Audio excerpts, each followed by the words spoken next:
Hey guys, it's Nikki, and we are back. We are here. We are back in the studio, baby. Jingle bell rock, jingle bells swing and jingle. Okay, I'm done with that. I hope you guys are having an amazing day. I hope that you are in the holiday spirit. Ho, ho, ho time, baby. And I am in a great, thriving mood because I got my microphone and camera to work. Woo!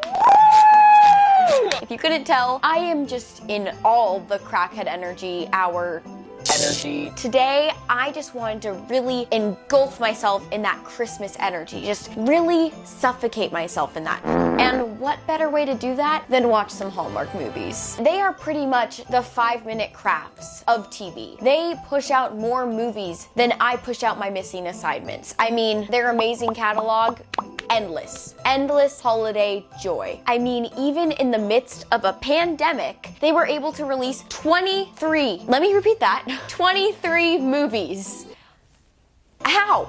As much as I would love to watch all 23 movies, not all of them are even released yet, so I can't really do that. What a bummer. In hopes of getting this video up before Christmas, I decided I would rank these movies by their trailers. So yeah, let's get into these Hallmark movie trailers and give my opinions, because that's what I'm best at doing. Okay, let's get into it. Okay, so when I was first making this video, I didn't really have a plan, like most of my videos, and so I didn't really know how I was gonna rank them, but I think I'm gonna go with the tier list, just watch the trailer, rank it, and do the same thing. Have a good system plan. Okay, I have my trailer watching device, otherwise known as my phone, and I just watched the Jingle Jangle ride. Okay, first things first, unrealistic. Weddings just inherently, I think, make girls go crazy. I will be a crazy psycho. Plan 10 months in advance. And you're telling me that this chick is waiting 8 days to get her flowers? No. And then on top of that, there's just so many plot points. Like, she goes to Alaska, she meets a pilot, and then she meets this guy who's like getting the flowers for her, and he's like, yeah, I'll give you the flowers if you do me a special favor. He's not New York, I don't know why. Here we are. And then you think it's gonna go into like some OnlyFans territory and you're like, whoa there, Hallmark, where are you going with this? Of course, that's not where it goes, but that's where my mind goes because I'm a disgusting human being. They get to know each other, but she gets stuck in Alaska. Oh no! And she's like, I can't get these flowers to you, girl. I can't give you the hookups. There's just a lot of plot points because she's stuck in Alaska. This girl's like, Bitch, I hired you. Where are my flowers? she's having like an external crisis, and this dude is like, yo, you need to live for yourself. And then they fall in love, she becomes the Jingle Queen, and she somehow makes it back to give her these flowers for her wedding. So happy ending, and she becomes a princess. Overall, I would say not the worst structured Hallmark movie I've ever seen based on the trailer, but definitely still a lot of plot points that did not need to be there. I would say that this one gets a B tier. B is just kind of like, you know, I'd be able to get through it, you know? Okay, next movie. Next, we have Shaco Christmas. And, I'm losing my mind. This one, it was a shorter trailer, so plus already. Basically, the gist of this one is this big-ass foreheaded girl, which, like, no hate, self-love, everyone's beautiful. It's just like, first thing out of the gate, this girl got forehead. And this one, I feel like, I don't know, main gist is a piano player. She's good at the keys. She's losing her passion. She's lost that spark. She needs to freaking find her jam again. And she's back in her hometown, and this hunk in a extra small sweater, and he's like a celloist. He is fully in his jam. And he wants to set up a concert in 8 days, which again, what's with the last minute? No one can plan a wedding or set up a freaking orchestral concert in 8 days. No, to be fair, they're like, you can do it, he can do it if you help him. So they get together, they start making some music together, making some magic, and from the looks of it, they fall in love. The last scene of the trailer is for some reason them baking, and I don't know why that relates to the general plot of this movie, but that's how the movie ends. Well, that's how the trailer ends, but that's how I'm gonna go with how the movie ends. They end up falling in love and baking a cake together. Happy ending. The movie looked pretty generic. Like freaking Camp Rock did it better. Come on. So Final Jam is coming up. Come on. So with that being said, I'm gonna say this one gets like a C. Because I don't think it's like a bad movie. It's like fine. I don't know. So yeah, this one gets a C. Sorry, not sorry. Stick that C right on that girl's big forehead. Okay, next we have One Royal Holiday. Now this one, I had to literally watch it like 3 times. I mean, it's like a minute long, so they definitely had to like crush the story in there. But from what I could tell, there's little story to begin with. First things first, James, who's supposed to be the main love interest, seems like an ass. James. I'm Prince. Hello, darkness, my old friend. Like, he just... I don't like him. And also, like, he like seems like he's almost underacting, you know? Like, the whole time. Like, I don't like him. And the main girl, I don't even remember her name. Anna. Let me get started on Anna. She is annoying as fuck. Every 5 seconds, she's like, ah! And the fact that, oh, she just ran into, I don't even know where they're at. It's not even in an airport, but apparently the transportation that they're trying to get is not able to be gotten. And lucky for her, his family's a freaking royal family. I don't know, just this random royal family, because there's so many of those these days, just come and stay at her house. I mean, I get it, Hallmark's all about that convenience, but this one, no. And like, she's talking to a therapist about how she doesn't know what to do with her life because she's in love with a prince. Like, oh, heaven forbid that you're in love with some rich ass prince while I'm living off of McChickens and food stamps. Like, oh no, what to do? This one gets an F. I do not like it. It made no sense. She dances around with some random ornaments. She talks to a therapist. She meets a royal family. Yeah, F tier. Fa la la la. Yourself. Okay. This next one, I don't think anyone has come up with this idea in history, being never kiss a man in a Christmas sweater. It may be too original, but you know, it's an idea. Also, I just want to mention that at the beginning of all these, like multiple of these trailers, they show this video of a girl like this, like kind of like, I don't know, she's supposed to be looking out the window next to her Christmas tree, but it just looks like she has scoliosis and that she's like dying. And I keep thinking it's part of the movie and it's gonna be like this dark horror, but it's not. And I'm gonna put horror music over the clip. Just tell me that that doesn't look like some kind of deep horror Christmas film. I told you, right? Let's get into Never Kiss a Man in a Christmas Sweater. Now, this was another one that literally the first time watching this, my ADHD brain is just pew, pew, you know, everywhere. The second thing was that when she trips him, it's like not even, like he is a big guy. Like he's, ooh, and she has her arm like barely out and he just like body slams back. Damn, what freaking workouts is she doing? And then she's like, I did not just kill a Christmas sweater, Dad. Bro, I have fallen enough times in my life to know I ain't gonna die from someone tripping me. But besides the point, I don't really get the plot other than she falls in love and they start dating and he's Christmas sweater guy. Like he's known as the Christmas sweater guy. Like that's his only personality trait. I don't know why people are finding him attractive because I personally would just be weirded out if I saw someone wearing Christmas sweaters in the middle of summer. But you know, go off. That's what's attractive in your little suburban town of Hallmarkville. Otherwise, it just seemed like pretty generic love story. Just a lot of aesthetically pleasing shots of them flirting with each other and falling in love before they bang.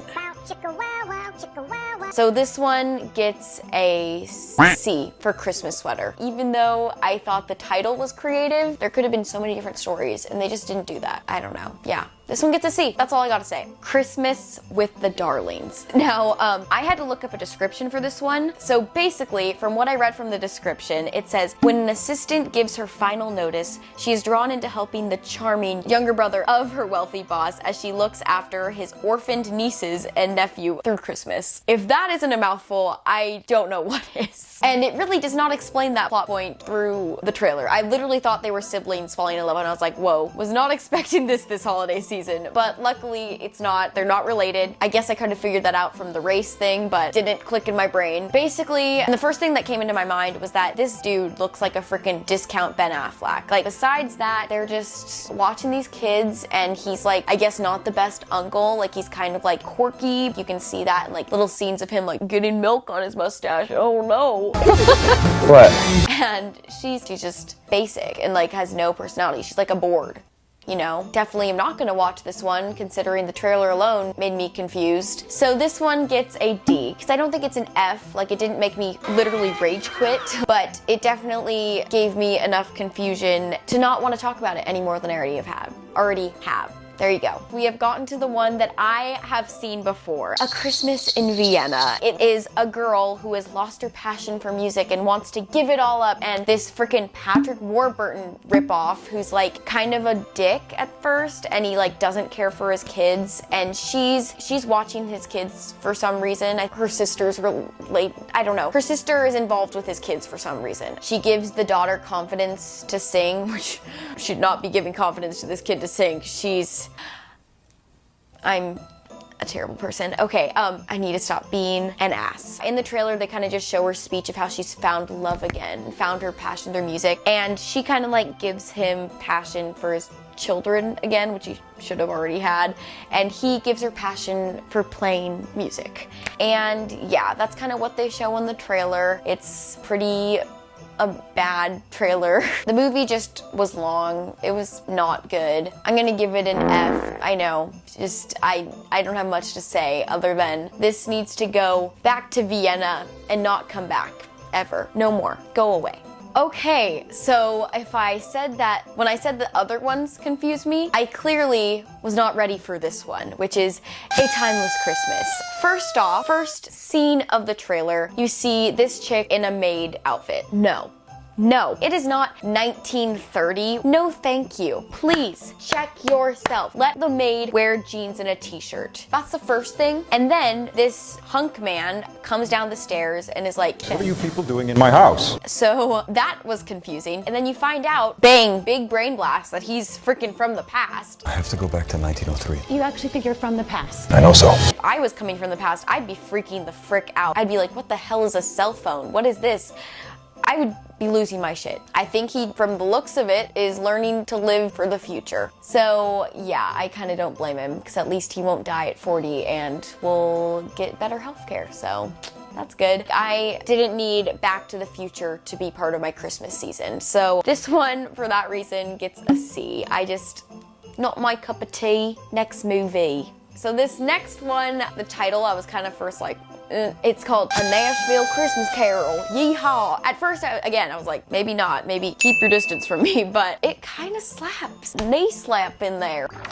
It's like the classic tale, you know, she's going through all the past love affairs. I really don't know anything about the character. They kind of just like shoehorned in a bunch of country people and were like, hey, catch this snowball to go to the past. And I was like, wow. But yeah, like no one's done a country Nashville Christmas Carol. And I think that sounds like a yeehaw times. I like this one. I dare to say this one gets a superior tier. I know, we're doing it. Let's go, hoedown time.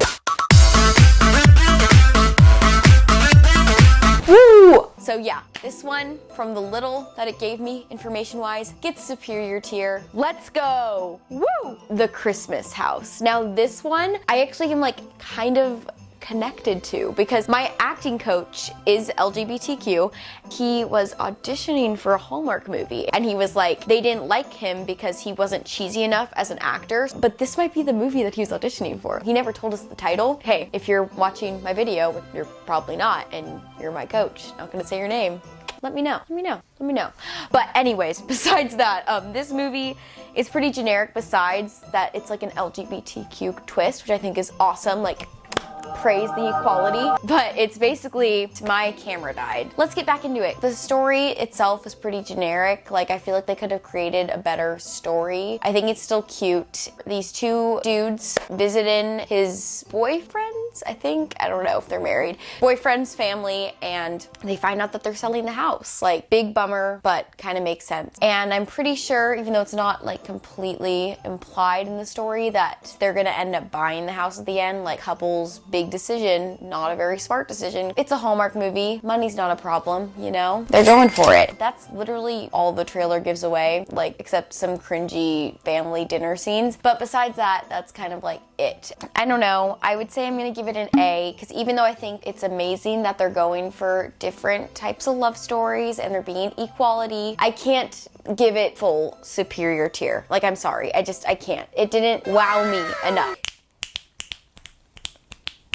It's It's an A. Christmas tree grows in Colorado. I'm gonna have to, oh, never mind. I can't look at the description because there is none. So that's great. You suck! I'm gonna have to go off of what I've seen, which isn't a lot. It opens with this girl and she sees a tree in Colorado and it has a heart shape in it of some sort, and she's like, wow. Wow. And so she wants to take the tree for something, but the guy who made the tree, he has a kid and they're oddly close to her. Like, I think she's just trying to butter him up so she can get the tree, and his holiday sea legs are not warmed up. I'm still trying to find my holiday sea legs. I don't know what that means, but that's a phrase he uses in the trailer. And then they butter up a relationship and they end up Banging. the end, story done. It's a little bit weird how close she is to this family, like just to get a tree. But at the end of the day, she also wanted the D. And since I technically still don't exactly know what it's about, I'm gonna give it a C+. Just sprinkle in a little plus for Colorado. Good Morning Christmas. Pretty straightforward, actually not really, but it is about two quirky co-hosts go through some crazy hijinks to share the Christmas spirit. I think it's like out there. Again, I don't know, maybe that's just like my Gen Z brain. These are probably one of the cheesiest actors that I've seen in any of these trailers so far. Like, just their mannerisms are just like, Allison Sweeney. We wouldn't be a very good couple. he's the first one who's actually like, I don't like Christmas, I'm stereotypical manly man. And she's quirky girl. They go to this trip together, they have to learn their differences and work together, and then they end up working it together. You know what I'm saying? Because this one seems pretty chill, I'm gonna give it a B. For, I don't know. I really have nothing to say about this one. Christmas by Starlight. And this one, oh boy, this one's giving me good vibes. I'm gonna watch this one after this. Maybe not, but there's like some funny jokes. Like, they come out with some bangers. I was like almost laughing. You said casual. I meant like, nice casual, not Bingo night at the Legion. And then, but the way he waves at the beginning of the trailer is just so genuinely awkward and like distant. I just thought the dialogue wasn't bad. Like, it wasn't like the other ones where it's like the bare minimum was put in. Like, they actually tried to write some funny and like clever jokes. I wouldn't work for you for $1 million. How about two? Really? I honestly have to tell you, I don't know what it was about. Every freaking time. Okay, lost my train of thought. Yeah, I still didn't really know the plot. I still don't really know the plot. But it intrigued me enough that I wanted to watch it. So that's a win right there. Christmas by Starlight is a good banger. I say frickin' superior level. Frickin' Starlight. Hallelujah. Let's go. Remember to breathe. This one is called A Christmas Waltz. As someone who is literally a ballroom dancer, oh, this one gets my blood boiling. Okay, so this girl is wanting to get dance lessons with her fiance. I was interested in dance lessons for me and my fiance. You'll want 10 lessons, minimum. As someone who has parents who literally teach ballroom for a living, like, yeah, they definitely get you on the lessons. She ends up breaking up with her fiance, and the hot ballroom teacher is like, oh, I can still teach you because first off, you really want to make as much coin as you can as a ballroom dancer. They're gonna fall in love. And this trailer gives us multiple occurrences of just top tier cringe dancing. Like no one is watching. I hate it. I hate it. Year. I hate it so much. It really doesn't give you much more than bad dancing and a pretty terrible love story. So with that being said, I'm gonna give it a D for Dirty Dancing was better. Yeah. Christmas in Evergreen. I'm pretty sure it does have a love story. I don't know what I'm saying, because she clearly is flirting this hunky man up throughout the trailer, but it's not its main focus. She is trying to make a Christmas museum. It's like a super festive Christmassy town, which like I love, and this old Scroogey man is like, no. No. Which like, I love that plot point. Like, that's different. It's not just a freaking love. Like, they didn't try to make them get together, which would be wrong on so many levels if they did. It's something different, you know? It's fresh, it's clean. I like that the love interest isn't like a main character. Like, she is an independent woman, get your museum and screw that old man. Not in that way. This one gets an A. I mean, I know you would think it would be like a superior because it's still like pretty good. Because it excited me, but not like excited me enough to like get up and have a dance party like the superior tier does, you know? Love Lights Hanukkah. Now, I'm not Jewish, but I just like love that they're giving Hanukkah some love. Spin those dreidels, Hallmark. Get them going. This is the change that I like to see. And the other thing that just kind of like was surprising to me was that John Savage is his last name, which first off, iconic last name, like freaking Savage. Come on, that's sick. Oh my God, I think it's the guy who played in Boy Meets World. Yeah, it's the guy who played in Boy Meets World. Okay, I don't care. His name's Savage, and it's the guy who played in Boy Meets World. But yeah, he's in this, so that's cool. And then I don't know any of the other people, but they're her new Jewish family. I was adopted. I'm your biological mother. Wow. She's like, holy crap, I'm not familyless. There's a weird kind of dynamic between her and Boy Meets World dude, but I'm pretty sure that's her brother now. So I'm really hoping that that isn't a love story. There's something so endearing about her. Besides, if I ignore that, I like the story. I like that it's Hanukkah. It's wholesome. It's a wholesome family movie, besides the incest. So yeah, this one gets AA. Because since I don't know if there is some sketchy underlying stuff going on, I don't want to give it an S, you know? A, oi, let's go. Woo! Christmas comes twice. Not only did we get Boy Meets World dude, but we also get one of the twins from Twitches. Yes, she is still alive. She is still thriving in the movie industry, baby. And now she is in a Hallmark movie. I don't know if that's thriving, but we're gonna call it thriving. Basically, she is in a Christmas movie. No duh. And she's telling this little girl that she's an astrologer. And the little girl's like, whoa, that's pretty cool. And she's like, yeah, I wish my life was different. I hate it. And so she goes on a carousel like a little child. No one else is on it. And for some reason it's fully functional, like late at night, and gets transported back in time. So she gets a second chance for her life. She meets a hunk, because that's of course what you do when you get a second chance. Forget about life goals and just get booed up. Woman's dream. This random old lady is like her life coach in it, I think, or I don't know, Jesus. She tells her, you do not want to have regrets, then you have got to seize the day. And then you see some shots of her with this man getting ready to bang, and that's the movie. I give it a B, yeah. Okay, we are on our last movie and my camera is literally gonna die like in 0.2 seconds, so let's get into it. Cross Country Christmas. I feel like a very dumbass, because when I heard cross country, I immediately thought some weird ass running a cross country race for Christmas. I did not think that it was a road trip movie, which is what it actually is. So it's basically these two unlikely lovers are stuck at the airport and they're trying to get home for Christmas and there's no flights. And so they make the idea to go cross country in a road trip together across the country, and it takes them on crazy hijinks, like on a train with cows and on a tractor. I just think this one's out there. I like that though. I like it. It's quirky. It's different. And I think I have to commend them for that. So this one gets an A. I think it's cute. I think it's a different twist on a love story. Kind of gives me like Rapunzel and Flynn, like learning to love each other along their journey. I'm happy that we ended on a happy note, because I did not want to finish today in a rageful mood. Yeah! We did it! We freaking did it! We are kings and queens of the Hallmark Channel. Let's just finish her up. Let's get her done with this video because my camera is literally gonna go kapoochki. If you enjoyed this video, why not subscribe? Why not like? Why not follow me on other social medias? Because your girl likes attention. So that's what you should do. That being said, this has been Nikki. I'm not a newscasting source, and I will see you in the next one. Bye.